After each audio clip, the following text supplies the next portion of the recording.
السلام عليكم ورحمة الله.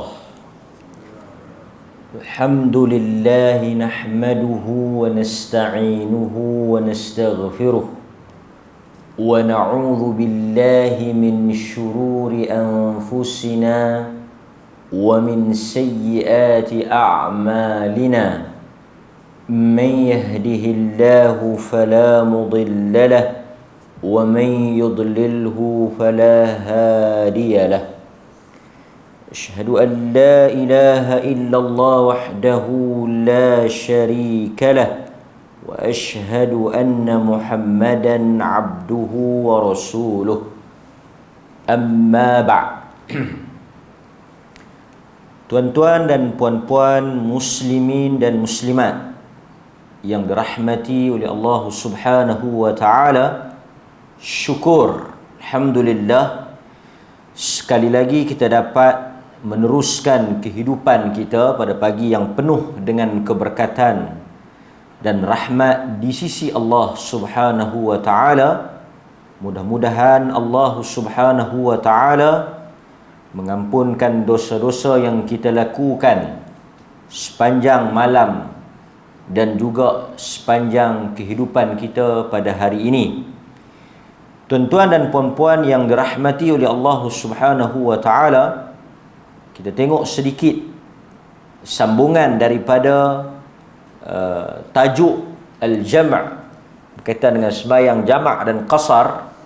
Pada pagi ini saya nak buat kesimpulan ataupun rumusan daripada beberapa siri kuliah yang kita bincang berkaitan dengan rukhsah untuk seseorang yang bermusafir melakukan salat qasar. Tapi sebelum kita nak buat rumusan tu, saya nak kongsi dengan tuan-tuan dan puan-puan beberapa poin yang boleh kita ambil sebagai panduan dan pedoman dalam isu ini. Satu, ulama berbeza pendapat mana lebih utama, sama ada kita mengambil rukhsah ataupun kita kekal dengan azimah. Sebelum tu kita tengok dulu atau ulang kaji balik, ingat semula apa yang dikatakan dengan rukhsah. Kalau tuan-tuan masih ingat pengertian rukhsah yang kita sebut dalam kuliah yang lepas, sama ada berkaitan dengan jamak ataupun qasar, yang disebut ataupun yang telah diberikan definisi ta'rif kepada rukhsah itu ialah suatu hukum yang disyariatkan disebabkan oleh keudzuran atau kesusahan. Rukhsah ni ialah suatu hukum. Rukhsah ni satu hukum yang ditetapkan oleh Allah Azza wa Jal kerana berlakunya keudzuran atau kesusahan, masyaqqah, berlaku satu kesulitan, keudzuran, kepayahan, maka diberikan rukhsah. Mana rukhsah ini dia muncul ataupun dia datang ketika berlakunya kepayahan. Dan itu juga yang disebut oleh para ulama dalam kaedah-kaedah yang ada, al-masyaqqah tajlibut taysir. Kesusahan itu akan mendatangkan kemudahan. Idza daqat tasa'a. Apabila satu perkara itu menjadi sempit, ketika itu kita akan luaskan hukum dia. Kaedah dia macam tu. Apabila seseorang itu berada dalam kesulitan, berada dalam kesusahan, berada dalam keudzuran, sakit ke, musafir ke, maka dalam keadaan yang sedemikian datangnya kemudahan. Kemudahan itu, kelonggaran itu kita namakan rukhsah. Ini berdasarkan pada banyak dalil lah. Yuridullahu bikumul yusra wa la yuridu bikumul usra. Allah Subhanahu wa taala menginginkan kepada kamu. Allah sebut, dia nak kepada kamu kemudahan dan dia tak nak kesusahan di atas kamu. Kan? Wa ma ja'ala 'alaikum fid din minal haraj. Tuhan tidak menjadikan di dalam agama ini sesuatu yang menyusahkan.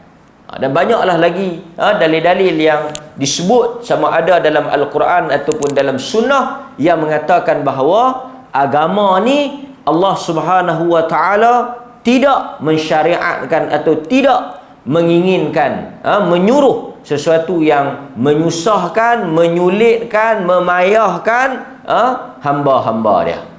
Jadi bila kita sebut rukhsah, hukum yang disebabkan oleh uzur ataupun masyaqqah, kesulitan yang dihadapi oleh kita lah. Antara yang kita boleh buat contoh, tajuk kita tu lah. Apa dia? Qasar. Qasar tu rukhsah. Qasar tu adalah contoh rukhsah.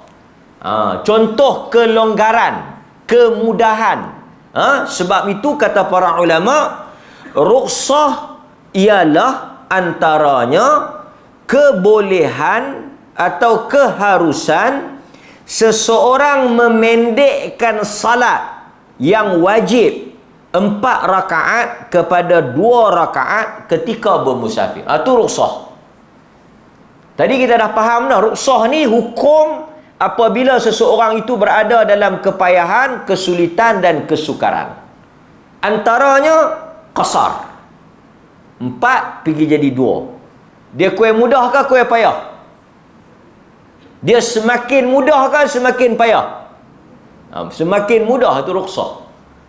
Kalau 4 pergi jadi 8, yang tu dia tak panggil rukhsah.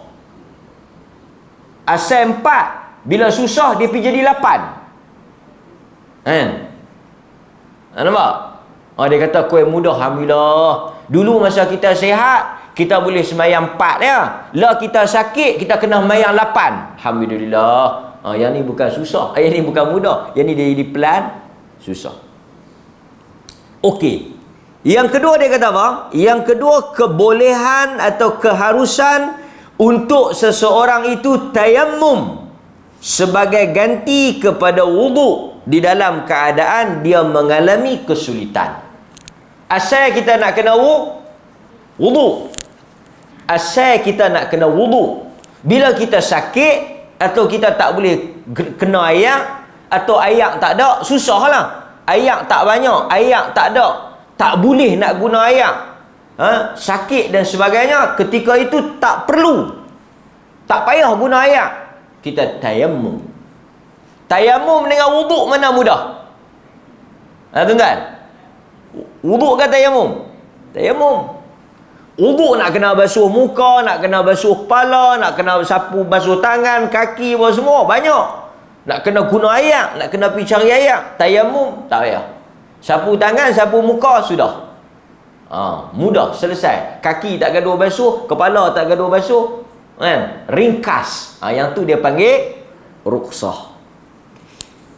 Sebab itu, yang ni kita mengaji lah. Kita tak katalah di kalangan para ulama, apabila seseorang itu, yang ni isu yang ramai orang tanya lah, apabila seseorang itu luka umpamanya atau patah, dia akan balut simen, dia akan balut luka tu atau dia akan simen tang patah tu.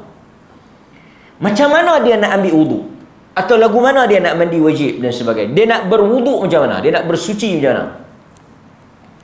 Yang ni kalau kita belajar dalam fiqh, dia ada satu bab dia panggil al-isabah ataupun al-jabirah. Bab menyapu, membasuh di atas balutan. Kita tak gaduh rongkai, tak gaduh buka balutan tu. Kita sapu ke atas ya. kita hanya lalukan air atau kita sapu bahagian atas. Dalam bab ini, di kalangan mazhab mereka berbeza pendapat, tak sepakat. Pasal itu kalau tuan-tuan tanya ustaz, jangan terkejut, ada 6-7 pendapat, ataupun sekurang-kurangnya ada 2 pendapat lah. Satu, kalau tuan-tuan tanya ustaz, tangan saya patah depa simen, macam mana ni? Mungkin dia akan kata tang simen tu lalukan air ke atas, tak gaduh buh air ke dalam, tak gaduh buka simen tu, tersapu ke atas. Yang anggota boleh kena air yang lain tu sapu macam biasa, sapu macam biasa, tang tu sapu ke atas. Dah habis tu tayammum. Tayammum pasal apa? Untuk ganti tangan yang simen tu. Jadi dia kena berapa? 2. Satu, dia kena wuduk, anggota yang normal, yang tak patah tu, dan tayamum sebagai ganti kepada anggota yang patah. Dia kena 2, wuduk dan tayamum. Dia lah sakit ke sihat? Sakit. Maka oleh kerana waktu sihat dia wuduk saja, maka sakit kita kata dia wuduk dan tayamum. Nampak macam susah. Dan kita akan jumpa juga pendapat-pendapat yang kata apa? Salat dia sah. Salat dia sah. Tak sah. Dan apabila dia buang balutan tu, dia kena buat apa? Dia kena qada balik. Jadi nampak macam payah. Tapi ada pendapat. Pendapat lain kata apa? Pendapat lain kata oleh kerana dia tak boleh sapu macam biasa, dia sakit, maka sapu ke atas pun memadai. Padahal kan, bukan dia sengaja. La yukallifullahu nafsan illa wus'aha. Tuhan tidak menghukum atau membebankan kamu di atas benda yang kamu tak mampu. Sekarang ni dia boleh sapu, tak boleh sapu. Dia boleh basuh, tak boleh basuh. Dia tak boleh basuh. Pasal simen. Maka dia sapulah ke atas tu. Dia nak kena wuduk, dia nak kena tayamum, tak perlu. Maka dalam hal ni tuan-tuan akan tengok pandangan-pandangan yang ada ni, dan tuan-tuan boleh pilih mana-mana yang tuan-tuan nak pegang, yang pada tuan-tuan mudah. Sebab apa? Semua ni ada hujah. Kan? Kalau tuan-tuan rasa mudah, yang sapu saja tu, maka tuan-tuan sapu dan salat tu sah. Seperti pendapat-pendapat kita salat di atas kapal terbang, tak ada ayat. Sebahagian pendapat kata tak sah, kena qada. Tak apalah, tu pendapat dia, satu pandangan. Tapi kena sembahyang, cuma tak sah. Bila turun dah boleh ambil wuduk elok semua, mayang lain ganti. Sebahagian pendapat kata dah dia tak mampu, dia salat sah, dia tak payah ganti. Kan? Ini pendapat-pendapat yang saya nak beritahu, bahawa semua ni ada keluasan yang kita boleh pilih untuk beramal dengan mana-mana pendapat, kerana semua pendapat ni adalah pendapat yang disokong oleh hujah masing-masing lah. Jadi kita boleh tayamum bila tak ada ayat. Bila tak ada ayat, atau kita tak boleh guna ayat, kan? Maka kita boleh tayamum. Yang ni dia panggil apa? Rukhsah. Dia panggil rukhsah. Baik, rukhsah juga apa dia? Seseorang boleh berbuka puasa ketika musafir. Ini juga rukhsah. Siapa-siapa yang musafir, dia boleh buka puasa, tak berdosa, dia boleh makan. Kerana apa? Kerana rukhsah untuk dia. Okey? Manakala lawan kepada rukhsah ialah azimah. Azimah ni ialah hukum asal. Hukum asal. Sebelum kita duduk dalam payah tu. Maksudnya sebelum kita musafir 4, yang tu azimah. Bila kita musafir dia jadi 2, yang tu rukhsah. Masa kita normal, masa kita sihat, masa kita tak ada masalah, kita wuduk, yang tu rukhsah. Bila kita sakit, bila kita ada masalah, kita tayamum, Masalah ni banyak lah. Ada ayak tak boleh guna, ayak ada tapi sikit, kita tu sendiri sakit, kita pergi tayamum, kita tak ambil wuduk dah, maka yang tu nama dia apa? Ruksah. Tapi kalau kita wuduk asal lah ni, pagi tadi tuan-tuan wuduk ke tayamum? Saya tayamum. Awak sejuk. Kalut. Yang tu kita nak bincang lagi ni. Maka yang wuduk ni kita panggil apa? Wuduk azimah. Hukum asal. Okey. Law ni yang kita nak bincang ni apa dia? Yang kita nak bincang ni apa dia? Kita nak kenal dulu ruksah tu apa? Azimah tu apa? Jadi yang kita duk bincang 2-3 kali minggu lepas ni, kelas kita khas tu, tajuk khas tu, jamak tu pun ruksah, qasar tu pun ruksah. Pasal apa kita kata ruksah? Pasal asalnya kita sembahyang ikut apa? Tuan-tuan boleh pergi tak? Dah lah pagi, sejuk pula. Dia jam sikit. Yang kita sembahyang tiap-tiap waktu tu dia panggil inna salata kanat 'alal mu'minin kitaban mawquta.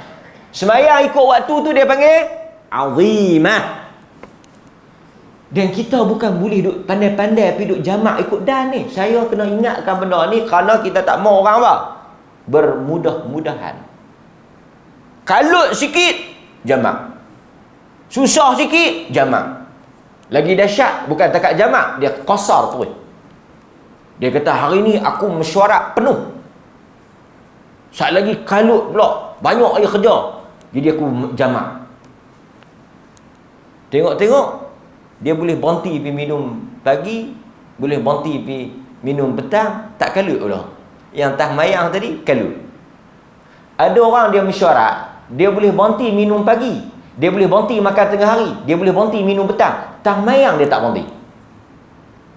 Ada juga. Yang ni dia jenis kalut tak tentu, tak ketahuan hala ni. Okey, kita take break sat, kita pergi minum sikit. Tapi tak mayang dia tak berhenti. Yang ni satu tajuk. Tak apa. So yang kita Ibnu Umar kata, sesiapa yang menjamakkan salat dengan tanpa sebab. Ni Ibnu Umar kata, Abdullah Ibnu Umar kata, siapa yang menjamakkan salat tanpa sebab, tanpa ada alasan, dia pergi duk jamak ikut suka, minal kabair, daripada dosa-dosa besar. Dosa besar tu, bukan kecil. Yang pergi duk jamak ikut dah ni, sikit-sikit susah jamak, sikit-sikit susah jamak, duk idak jamak kan. Dia kata, aku tengok hang ni mayang lohok asak tak. Lama aku duk tengok, dia kata aku jamak. Agama mudah, Tuhan nak kita mudah. Yang hang duk mayang lohok, mayang asak apa semua tu susah. Agama tak mau susah kan. Yang ni bukan agama nak mudah, dia yang buat mudah, ambil mudah. Dia ada istilah dia lah, dia panggil tatabbu' rukhas. Pi buat bagi mudah dan cari nak bagi mudah supaya dia tak payah buat langsung. Nampak? Ini pun satu bab lah. So tuan-tuan, kita ada kaedah dia, ada dawabit macam mana kita nak jamak ni. Okey. So sekarang ni tuan-tuan, kita bincang sikit.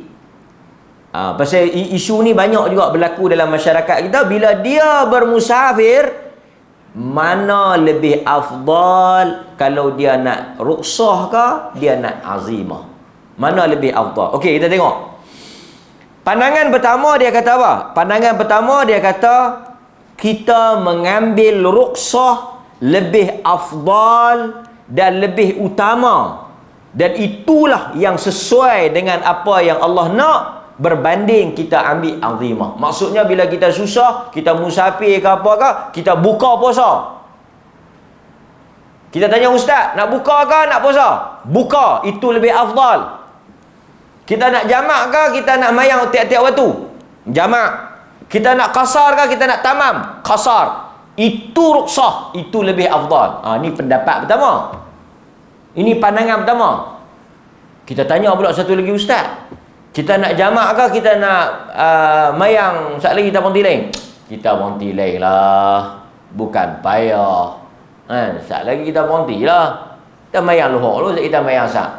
Kita nak mayang tamam ke kita nak mayang qasar? Tamam lah. Kita bukan nak kalut gimana. So, dia ada dua pendapat. So, dua-dua tu kita bincang. Sikit begini. Bukan banyak, sikit lah. Daripada Abdullah ibnu Umar. Daripada Abdullah ibnu Umar. Tuan-tuan, bila ustaz-ustaz ataupun siapa-siapa baca hadis, antara satu benda yang tuan-tuan kena ingat adalah rawi hadis tu. Supaya senang kita nak, dia panggil macam mana, kita nak ingat balik. Kita kata, ada hadis ni, ada hadis Ibnu Umar. Dia macam tu kita akan ingat balik tajuk tu. Kan? Macam hadis ni daripada Abdullah Ibnu Umar, dia kata apa? Dia kata Nabi sallallahu alaihi wasallam bersabda, "Innallaha tabaraka wa ta'ala." Sesungguhnya Allah tabaraka wa ta'ala. Setengah orang dia duk baca tapi dia tak pernah tengok ataupun dia tak pernah tahu kot macam mana nak sebut. Pertama, kerap juga kita duk dengar orang duk bagi salam, Assalamualaikum warahmatullahi ta'ala wa barakatuh. Nampaklah sangat dia ni tak erti. Nampak sangat tak erti tu. Sebab itu tuan-tuan kalau jadi pengurusi ke, orang suruh cakap ke, bagi salam, kalau tuan-tuan sebut mudah-mudah ya, Assalamualaikum warahmatullahi. Pasal ramai kita duk dengar dia duk bagi salam, Assalamualaikum warahmatullahi wabarakatuh. Tu betul dah. Assalamualaikum warahmatullahi ta'ala wa barakatuh. Tahu mana dia salah? Lepas ta'ala tu tak ada hi. Dia bubuh semua hi. Ni pun kadang-kadang hi ta'ala wa barakatuh. Ta'ala tu ta'ala lah satu perkataan. Tak ada hi wa barakatuh. Lebih Arab pada Arab pula. Sebab tu kalau kita tak kerti, kita bagi Assalamualaikum warahmatullahi. Orang yang dengar. Selama ni orang tak timbul pasal apa? Pasal yang dengar pun tak kerti. Jadi dia pun ta'ala hi wa barakatuh. Ta'ala hi wa barakatuh. Dia Assalamualaikum warahmatullahi ta'ala wa barakatuh. Kalau dia nak sebut lah. Warahmatullahi tu ada lah. Ta'ala, lepas ta'ala tu ada hi tak? Tak ada. Dia pergi bubuh hi. Pasal apa? Dia kata ikut mana ni? Ikut dan. Yang ni satu masalah lah. Inna Allaha tabaraka wa ta'ala yuhibbu. Tuhan itu suka an tu'ta rukhasuhu kama yakrah an tu'ta ma'siyatuh. Nabi kata Allah tu dia suka hampa ambil rukhsah macam mana dia benci hampa buat maksiat. Jadi kalau kita tengok hadis ni, dia suka apa? Allah suka apa? Allah suka rukhsah. Nabi kata yuhibbu, Allah suka an tu'ta rukhasuhu, kamu buat apa yang dia bagi rukhsah tu berbanding azimah. Kalau kita pegang hadis ni, rukhsah lebih afdal. Allah lebih suka rukhsah, Allah tak suka azimah. Ketika kita susah, ketika kita dalam ada kelapangan tu. Okey, hadis ni diriwayatkan oleh Imam Ahmad, Ibnu Khuzaimah dan yang lain-lainnya. Baik. Okey. Bahkan sebahagian ulama kata apa? Sesiapa yang meninggalkan rukhsah, dia umpama melakukan maksiat. Berat tu. Sesiapa yang tak ambil rukhsah, macam dia buat satu kesalahan. Siapa yang boleh ambil rukhsah, dia tak ambil. Siapa yang boleh semayang 2, dia pergi semayang 4, dia tak ambil rukhsah tu, dia telah melakukan satu kesalahan berdasarkan pendapat yang pertama. Okey. Kemudian hadis yang kedua daripada Ya'la bin Umayyah. Daripada Ya'la bin Umayyah, dia kata apa? Dia kata qultu li Umar, aku berkata kepada Umar. Dia tanya Umar, dia kata Allah Subhanahu wa taala berfirman, "Laisa 'alaikum junahun an taqsuru minas salah." Kan Allah Subhanahu wa taala berfirman di dalam Al-Quran, dan apabila kamu bermusafir, maka tidaklah berdosa kamu memendekkan salat. Allah yang sebut dalam surah An-Nisa ayat 101. An-Nisa ayat 101. Kemudian kata Ya'la, faqad aminan nas.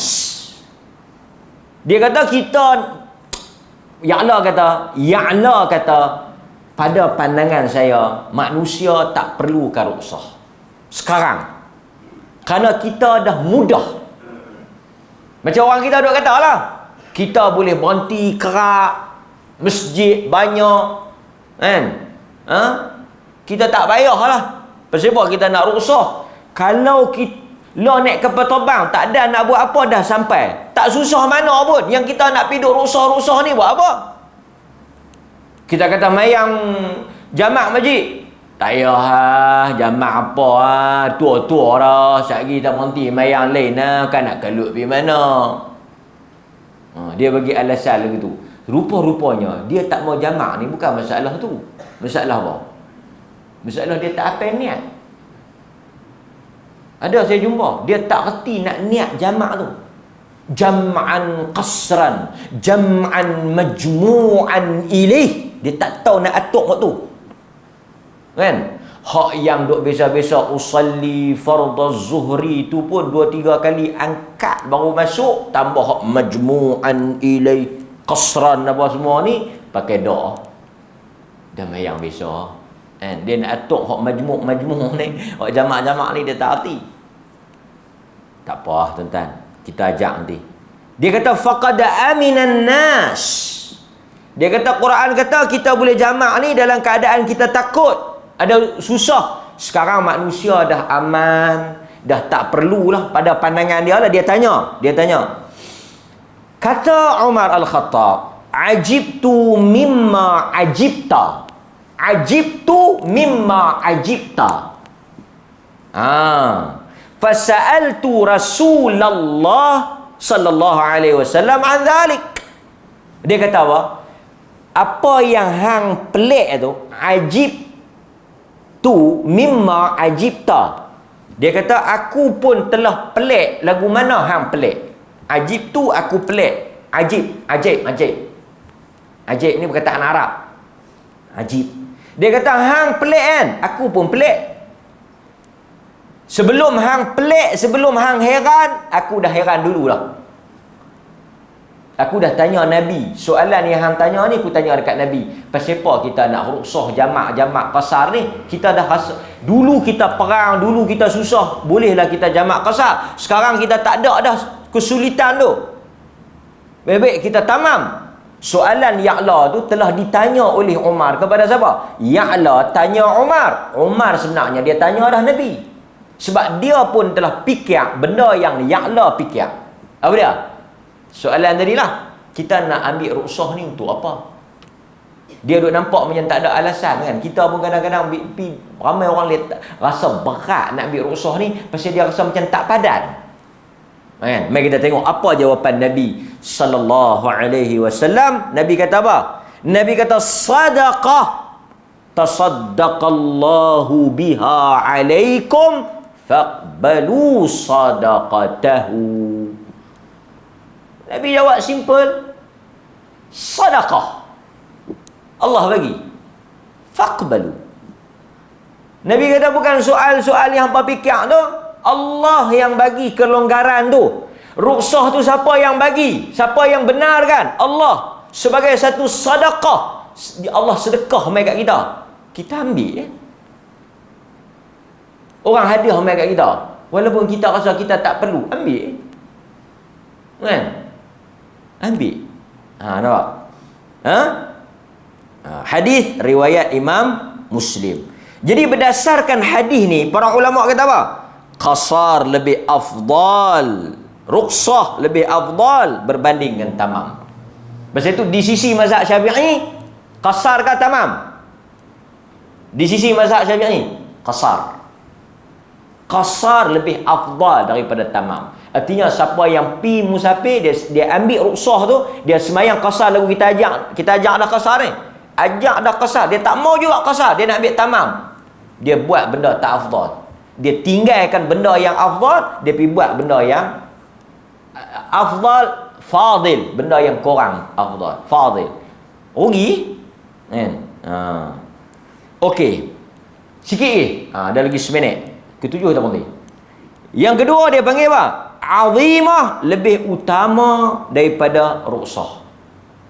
Azimah lebih utama daripada ruksah. Ini pendapat yang kedua. Baca semua kat tuan-tuan, lepas ni tuan-tuan buatlah kesimpulan. Antaranya hadis daripada Aisyah radhiyallahu anha, kata dia kata, ya Rasulullah, yasdurun nas binusukain wa asduru binusukin, faqila laha intadhiri fa idza tahurti fakhruji ila tan'im فأهلي ثم أتينا بمكان كذا ولكنها على قدر نفقتك أو نصبك. Ya Rasulullah, orang dah balik dah daripada Mekah menunaikan haji dan umrah, tapi aku hanya satu. Dia ada masalah kan, dia datang haid. Nabi kata apa? Nabi kata dekat dia, engkau kena tunggu hingga haidmu selesai, kemudian kau pergi ke Tan'im, keluar pergi ke Tan'im, kemudian kau kenakan ihram, niat semula, kemudian kamu temui kami pada masa yang sekian di tempat yang sekian. Pahala bagi umrah kamu ialah berdasarkan kepada kadar yang kamu tanggung dan penat yang kamu tempuh. Nabi kata, tunggu sampai suci, pergi buat lain. Pergi Tan'im, macam kita nampak orang pergi Tan'im kan, Tan'im ni tanah halal. Dia pergi ke Tan'im, pasal itu di Tan'im ada masjid Aisyah kan. Pasal itu para ulama berbeza pendapat tentang orang yang keluar pergi Tan'im ni. Pasal keluar pergi Tan'im ni ke Aisyah radhiyallahu anha. Oleh kerana itu kata para ulama, dia kata apa? Hadis ni menunjukkan apa? Nabi kata lagi susah, lagi lama, lagi payah, lagi besar pahala. Betul tak? Maksudnya mana yang 2 ke 4?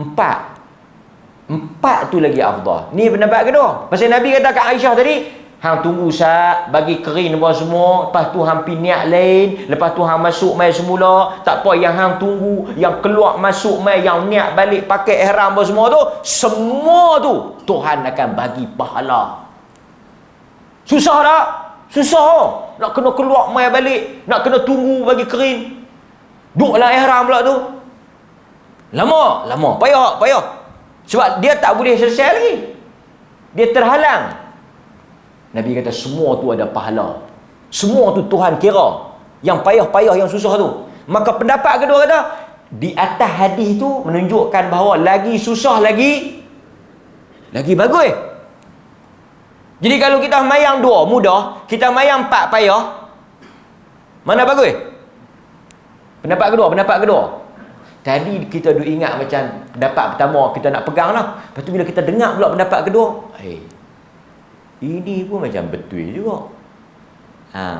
Lah kali kita tak payah mayang terus. Nah, pendapat kedua kata banyak. Dia ni mayang 2, dia ni mayang 4. Dia ni cepat, dia ni lambat. Dia ni sekali berhenti pula, dia ni tak payah berhenti dah. Sekali berhenti lah jalan terus. Dia ni berhenti lohok, sekali dia berhenti pula asal. Mana lagi banyak perbuatan, lagi banyak kesusahan, lagi banyak benda yang dia tempuh kawan ni. Maka di atas hadis ni, kawan ni lebih bagus. Dia banyak perbuatan dia, banyak pahala dia. Nampak?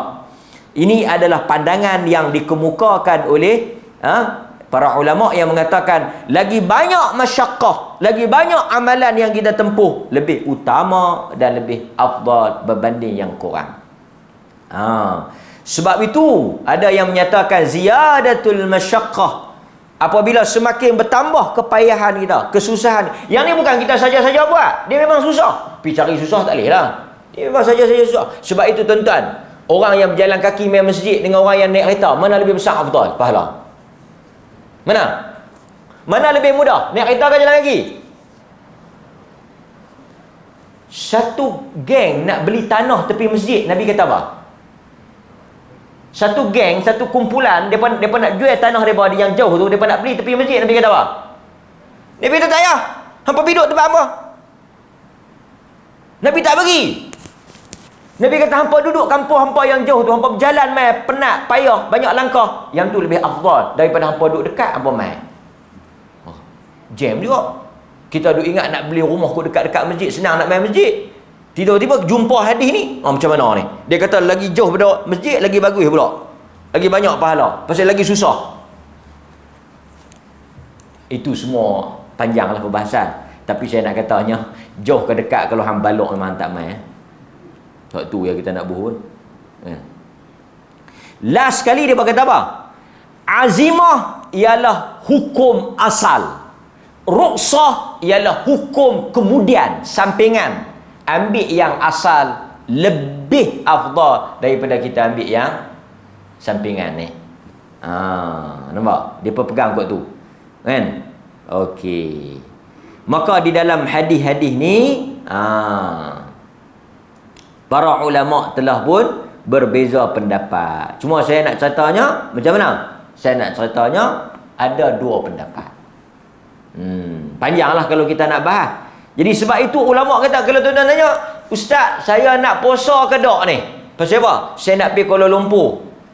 Bulan Ramadan dia nak pergi Kuala Lumpur. Saya nak puasa ke tak? Puasa boleh, buka boleh. Mana lagi afdal? Saya puasa ke saya buka? Yang tu kita nak kena terang lagu ni. Kita nak kena terang lagu pagi tadi ya. Lagu tasak ni. Bila dia tanya mana afdal, kita kena terang. Pandangan pertama kata afdal kita ambil ruksah. Pandangan kedua kata kita puasa, kita menanggung kepayahan, kita memegang hukum asal, dengan kita tak ambil kelonggaran itu lebih afdal. Kerana itulah apa yang Allah suruh awalnya. Sebab ada hadis Nabi kata, sahabat kata ada orang puasa dalam musafir dan ada orang buka. Jadi pasal itu tuan-tuan, benda ni bukan sepakat. Saya nak abangnya bukan sepakat. Cuma sebagai kesimpulannya, tutuplah bab tak jamak kita ni. Okey, kita nak kata di atas apa yang kita baca tadi. Ni kesimpulannya. Dah tutup dah tajuk ni. Minggu depan kita balik pada kitab kita kalau tuan-tuan tak ada isu lain lah. Kalau ada isu lain habaq. Okey, kesimpulannya, tidak boleh kita menjamakkan salat. Ni penting. Sebablah kita belajar ruksah-ruksah ni, dia duk kira nak ruksah. Manjang. Kalut. Lepas tu mereka pun kata, mereka ni memang geng ambil mudah. Geng buat mudah. Tak, memang mudah. Dia. Tidak boleh kita menjamakkan salat. Sama ada zuhur dengan asar. Maghrib dengan isyak. Melainkan jika ada keuzuran. Tuan-tuan boleh jamak? Yes. Dengan syarat ada keuzuran. Sama ada tuan-tuan sakit. Jadi lepas ni jangan duk tanya dah. Saya sakit. Tu boleh lah. Boleh lah. Musafir. Atau dia berhadapan dalam keadaan yang susah, sulit, sukar, sempit, payah. Semua itu adalah alasan untuk membolehkan dia jamak. Kalau tak ada, jangan duk buat pasal. Persepahan jamak. Aku pergi shopping, tak ada nak mayang. Yang ni kalut. Nampak? Baik. Saya nak tutup dengan apa yang disebut oleh Dr. Yusuf Al-Qaradawi rahimahullahu ta'ala. Ini dia kata. Dr. Yusuf Al-Qaradawi ini terkenal lah dengan gagasan fiqh taysir, fiqh yang memudahkan. Fatwa-fatwa dia kalau tuan-tuan baca, dia cenderung, dia sebut, dia kata aku berfatwa dengan fatwa yang memudahkan umat, kecuali dalam beberapa perkara-perkara yang ni aku akan fatwa yang, sebab dia pegang apa?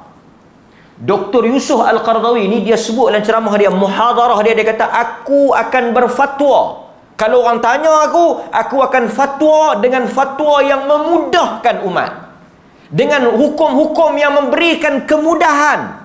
Aku tak suka fatwa benda-benda yang payah, benda-benda yang susah ni. Kerana dia kata apa? Kerana Nabi SAW bersabda, ma khuyyiran nabi Nabi sendiri kalau Tuhan bagi pilih dua perkara, dia akan pilih yang paling mudah selagi mana perkara itu tidak berdosa. Dia pegang hadis tu.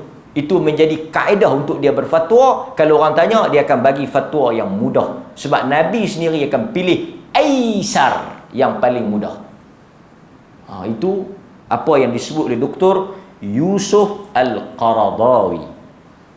Dia kata dalam fatwa dia kata kadangkala, ni fatwa Dr. Yusuf Al-Qaradawi, dia kata kadangkala jika terdapat kesusahan untuk kita menunaikan setiap salat pada waktu-waktunya, maka bolehlah kita melakukan jamak sebagai mengambil keringanan dan kelonggaran yang dibenarkan oleh agama. Dia kata kalau kita berhadapan dengan situasi yang sulit, sukar, kita bolehlah jamak. Pasal agama bagi kita jamak tu kalau kita payah.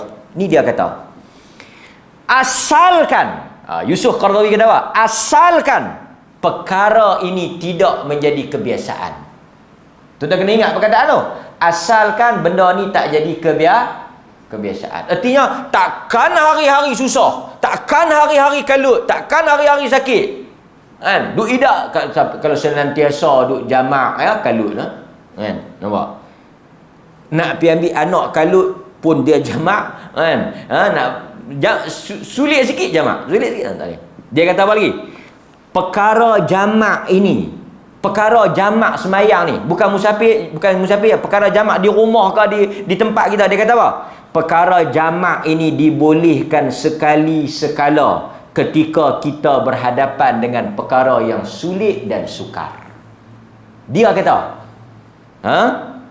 contoh polis yang bertugas menjaga keselamatan dan juga menjaga keadaan jalan raya dan sebagainya, mereka boleh jamak kerana ini melibatkan kesukaran. Itu antara contoh yang dia buat. Doktor yang merawat atau terlibat dalam melakukan pembedahan kepada pesakit yang mana dia tak boleh meninggalkan, dia juga boleh jamak. Ini contoh. Maknanya banyaklah lagi. Kan? Tuan-tuan jaga orang sakit tak boleh tinggal pun boleh jamak walaupun tuan-tuan tak sakit. Kan? Kalau kenduri, kenduri kalut tak? Kalau kita pergi semayang, rugi. Sekali lagi orang nak balik, cari kita. Mana tuan rumah? Pergi semayang lohok. Tak apalah, kirim salam. Nampak? Terlepas banyak mana lah. Pasal itu kadang-kadang tuan rumah dia rasa nak pergi mayang ke tak? Dia akan pergi mayang waktu orang tak apa nak ramai. Pasal apa? Dia kata kalau nak terlepas pun 1-2 sampul je. Jangan main-main tuan-tuan. Kurang-kurang boleh bayar setengah catering. Pasal itu siapa yang salam bagi sampul dapat goodies. Siapa yang salam saja, hang balik sajalah. Dia tentu bukan ada apa kacang, tak dapat kacang. Dia minta maaf, ni kacang ni orang yang bayar kan. Ini pun kalut Tuan Nuri. Nak bagi semua kan. Tak payahlah duk double standard. Salam dan sampul bagi. Lagi peliknya, bila salam ada yang boleh kacang saja. Ada yang boleh kacang, boleh pasu bunga, boleh bunga telur ayam. Rupa-rupanya apa? Dia salam tu nampak macam tebal sikit. Yang ni bagi tiga dia, bagi tiga. Yang ni bagi satu. Kita pun duk fikir pesepak dia ni satu, kita tiga. Rupa-rupanya kita bagi banyak. Siapa yang tak buat perangai ni tak payah duk marah. Ni dia tak marah kat saya, kata kat dia. Dia buat kelaku lagu tu memang dia niat macam tu, dia marah kat kita.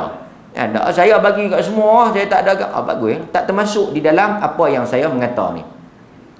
Kata Dr. Yusuf Al-Qaradawi, sesiapa yang mengadakan majlis sambutan, kenduri ke apa ke, atau dia menghadiri majlis sambutan, dia buat ke atau dia hadir, maka pada pandangan aku, kata Dr. Yusuf Al-Qaradawi, pada pandangan dia suruh orang ambil yang mudah, dia fatwa benda mudah, dia suka buat benda mudah, tapi dalam isu-isu ni dia ada prinsip dia. Dia kata apa? Aku tidak berfatwa orang yang buat kenduri atau orang yang sambut pergi kenduri atau function ni, kadang-kadang pergi majlis ke kerajaan ke keramaian ke apa ke. Dia kata, Yusuf Qaradawi kata rahimahullahu ta'ala, Allah ampun dosa dia. Dia kata, aku tidak mendapati ada keperluan untuk dia jamak salat. Tak boleh. Hak tu tak boleh. Selagi mana seseorang manusia itu, kata Yusuf Al-Qaradawi, selagi mana seseorang manusia itu mendapati ada ruang untuk dia salat, ada waktu untuk dia semayang, maka dia tidak boleh untuk menjamakkan salat. Dia hendaklah berhenti dan salat di mana sahaja yang dia berpeluang. Jangan main-main semayang ni. Jangan main-main. Jangan main-main. Okey? Ini apa yang disebut oleh Dr. Yusuf Al-Qaradawi. Kita suruh tuan-tuan ambil rukhsah dan kita bentang. Ada ulama kata rukhsah afdal, ada ulama kata azimah afdal, dan kita baca pandangan Dr. Yusuf Al-Qaradawi yang dia bagi satu kaedah bahawa kita jangan main-main dalam hukum ni. Ambil hanya bila betul-betul kita layak dan perlu. Maka jelaslah kepada kita situasi jamak dan qasar ni bukan kita tak boleh ambil, dan bukan kita ambil sampai tak ada panggan, orang utara kata. Kita kata betul tak ada jarak, pi aluk start boleh jamak qasar boleh pasal tak ada jarak munasabah. Tapi kalau duduk seriak pi kod diang pun jamak kalut. Duduk kangak pi mana? Pi arah pun jamak. Yang tu kalut. Walaupun kita kata tak ada lah, tapi tak munasabah untuk dianggap itu musa. Ya. Jadi saya ingat takat tu saja tuan-tuan. Kita dah lajak. Jadi kita kata 7, lalu ni lajak 14 minit, 15 minit. Wassallallahu ala nabiyina Muhammad wa ala alihi wa sahbihi wasallam. Walhamdulillah. Sallallahu ala nabiyina Muhammad walhamdulillahi rabbil alamin. Assalamualaikum warahmatullahi wabarakatuh.